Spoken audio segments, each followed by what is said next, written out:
ಸ್ನೇಹಿತರೆ, ನಮ್ಮ ಆಲೋಚನೆಗಳನ್ನು ಸಾಕ್ಷಿಯಾಗಿ ಗಮನಿಸುವುದು ಹೇಗೆ? ಯಾವುದೇ ತೀರ್ಮಾನವೂ ಇಲ್ಲದೆ ಖಂಡಿಸುವುದು ಅಥವಾ ಮೌಲ್ಯಮಾಪನವನ್ನು ಮಾಡಿದ್ರೆ ಹೇಗೆ? ಯಾಕಂದರೆ ನಾವು ಅವುಗಳ ಪರ ಅಥವಾ ವಿರುದ್ಧವಾಗಿ ತೀರ್ಮಾನವನ್ನು ತೆಗೆದುಕೊಂಡ ತಕ್ಷಣ ನಾವು ಸಾಕ್ಷಿಯಾಗಿ ಇರೋದಕ್ಕೆ ಸಾಧ್ಯವಿಲ್ಲ. ಆ ಆಲೋಚನಾ ಪ್ರಕ್ರಿಯೆಯ ಭಾಗವಾಗಿ ಬಿಡ್ತೀವಿ. ನಾವು ಮೌನವಾಗಿರಬೇಕು. ನಮ್ಮ ಮನಸ್ಸಿನ ಪರದೆಯ ಮೇಲೆ ಏನೇನು ಹಾದು ಹೋಗುತ್ತಿದೆ ಅನ್ನೋದನ್ನು ಈ ಚಲನಚಿತ್ರವನ್ನು ನೋಡುವ ರೀತಿಯಲ್ಲಿ ನಾವು ಅದನ್ನು ಗಮನಿಸಬೇಕು. ನಾವು ಕೇವಲ ಗಮನಿಸುವವರು ಅನ್ನೋದನ್ನು ನೆನಪಿಟ್ಕೋಬೇಕು. ಅದು ಹೇಗೆ ಅನ್ನೋದನ್ನು ಮುಂದೆ ನೋಡೋಣ. ಅದೇ ಪ್ರಕ್ರಿಯೆಯಲ್ಲಿ ನಾವು ಮೊದಲ ಪದರವನ್ನು ಗಮನಿಸುವುದರಲ್ಲಿ ಯಶಸ್ಸು ಪಡೆದರೆ ನಾವು ನಮ್ಮ ಸೂಕ್ಷ್ಮ ಸ್ತರದ ಸಂವೇದನೆಗಳನ್ನು ಗಮನಿಸುವ ಸಾಮರ್ಥ್ಯವನ್ನು ಹೊಂದಿಕೊಳ್ತೀವಿ. ಆದರೆ ಯಾವ ವ್ಯಕ್ತಿ ತನ್ನ ಆಲೋಚನೆಗಳನ್ನು ಮೌನವಾಗಿ ಸಾಕ್ಷಿಯಾಗಿ ಗಮನಿಸ್ತಾನೋ ಆತ ಎರಡನೇ ಹಂತವನ್ನು ತಲುಪ್ತಾನೆ. ಅದೊಂದು ರೀತಿಯ ಸಾಮರ್ಥ್ಯ. ಆ ಸಾಮರ್ಥ್ಯವನ್ನು ಪಡಿತಾನೆ. ಶೀಘ್ರವಾಗಿ ನಾವು ನಮ್ಮ ಸಂವೇದನೆಗಳು, ಭಾವನೆಗಳು, ಉದ್ರೇಕಗಳು, ಮನಸ್ಥಿತಿಗಳು ಎಲ್ಲವನ್ನೂ ನಾವು ಗಮನಿಸ್ತಾ ಹೋಗಬಹುದು. ನಾವು ಒಮ್ಮೆ ಎರಡನೆಯದ್ದನ್ನು ಮೀರಿದರೆ ನಂತರ ಮೂರನೆಯದ್ದು ನಮಗೆ ಘಟಿಸುತ್ತೆ. ನಮ್ಮಲ್ಲಿ ಅತ್ಯಂತ ಆಳದಲ್ಲಿರ್ತಕ್ಕಂಥ ನಾನು ಅನ್ನುವಂತಹ ಸಂವೇದನೆ ನಮ್ಮನ್ನು ಜಗತ್ತಿನಿಂದ ಬೇರ್ಪಡಿಸಿರುವಂಥದ್ದು. ವಾಸ್ತವದಲ್ಲಿ ನಾವು ಒಂದು ಕ್ಷಣವೂ ಬೇರ್ಪಟ್ಟಿಲ್ಲ, ಬೇರ್ಪಟ್ಟು ಉಳಿಯಲು ಸಾಧ್ಯವೂ ಇಲ್ಲ. ಎಲ್ಲ ರೀತಿಯಲ್ಲಿ ನಾವು ಅದರೊಡನೆ ಬೆರೆತು ಹೋಗಿರ್ತೇವೆ. ನಮ್ಮ ಮತ್ತು ಅಸ್ತಿತ್ವದ ನಡುವೆ ಸಾವಿರಾರು ಸೇತುವೆಗಳಿವೆ. ಈ ಮೌನವನ್ನು ಗಮನಿಸಿ, ಇರುವಿಕೆಯನ್ನು, ತನ್ನತನದ ಸಂವೇದನೆಯನ್ನು ಗಮನಿಸಿ. ಸುಮ್ಮನೆ ಗಮನಿಸಿ. ಗಮನಿಸಲು ಬೇರೇನೂ ಬೇಕಿಲ್ಲ. ನಮ್ಮ ಸುತ್ತಲೂ ಇರುವುದು ಕೇವಲ ಚಿಕ್ಕದಾದಂತಹ ಒಂದು ಸರಹದ್ದು.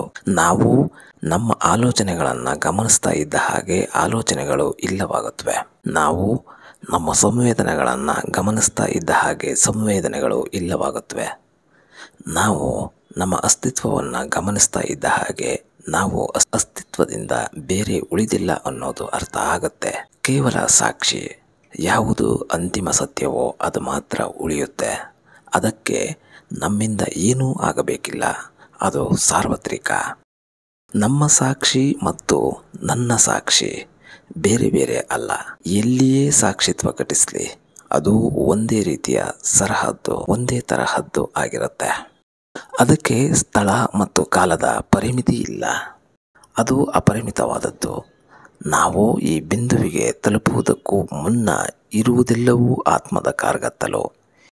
ಈ ಸಾಕ್ಷಿತ್ವ ನಮ್ಮಲ್ಲಿ ಮೂಡಿದಾಗ ನಮ್ಮ ಆತ್ಮದ ಒಂದು ಸುಂದರ ದಿನದ ಪ್ರಾರಂಭವಾಗುತ್ತೆ. ಅದು ಎಂದಿಗೂ ಮುಳುಗದೇ ಇರತಕ್ಕಂಥ ಸೂರ್ಯೋದಯ ಆಗಿರುತ್ತೆ. ಆದರೆ ನಮ್ಮನ್ನು ಆಲಿಸುವುದರಿಂದ ಏನೂ ಉಪಯೋಗ ಆಗೋದಿಲ್ಲ. ಇದನ್ನು ಸಾಧ್ಯವಾದ ಮಟ್ಟಿಗೆ ಅಭ್ಯಾಸ ಮಾಡಿ.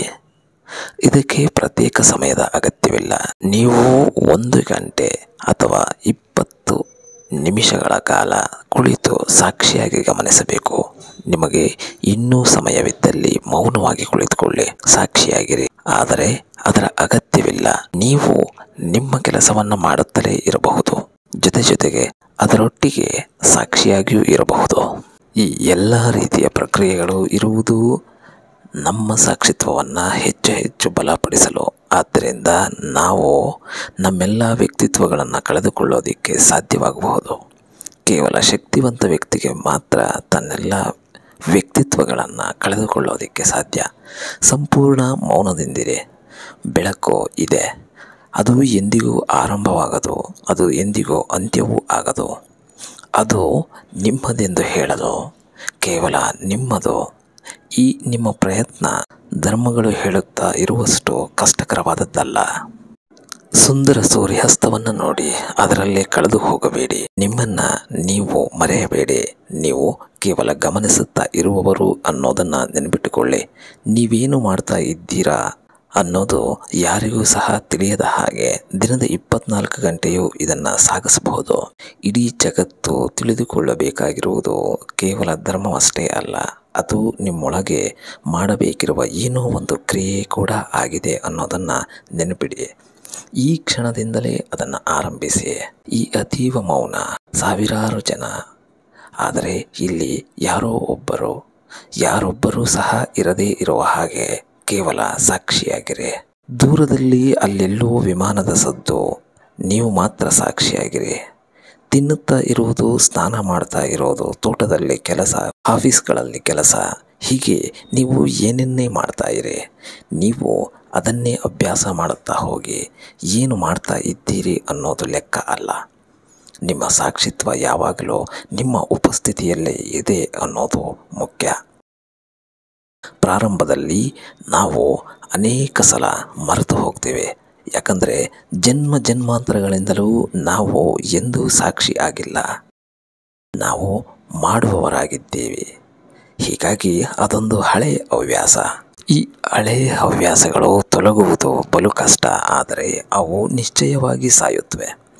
ಅದನ್ನು ನೀವು ನಿಮ್ಮ ಉಸಿರಾಟದ ಪ್ರಕ್ರಿಯೆಯಂತೆ ಮಾಡಿದ್ರೆ ಅದು ನಮ್ಮ ಮೇಲೆ ನಿರ್ಭರವಾಗಿರುತ್ತೆ. ನಾವು ಎಲ್ಲವನ್ನೂ ಮಾಡುತ್ತಲೇ ಇರ್ತೀವಿ, ಇನ್ನೂ ಹೆಚ್ಚು ಉಸಿರಾಡ್ತಾನೆ ಇರ್ತೀವಿ. ನಾವು ಉಸಿರಾಟವನ್ನು ನಿಲ್ಲಿಸಿಲ್ಲ, ಯಾಕಂದರೆ ನಾವು ಈ ಭೂಮಿಯಲ್ಲಿ ಹಳ್ಳವನ್ನು ತೋಡ್ತಾ ಇದ್ದೀವಿ. ಸಾಕ್ಷಿತ್ವವು ಒಂದು ರೀತಿಯ ಉಸಿರಾಟದಂತೆ ಆಗಬೇಕು. ವಾಸ್ತವದಲ್ಲಿ ಇದು ನಮ್ಮ ಒಳಗೆ ಉಸಿರಾಡ್ತಾ ಇರ್ತಕ್ಕಂಥ ಅಸ್ತಿತ್ವದ ಆತ್ಮ ಆಗಿದೆ.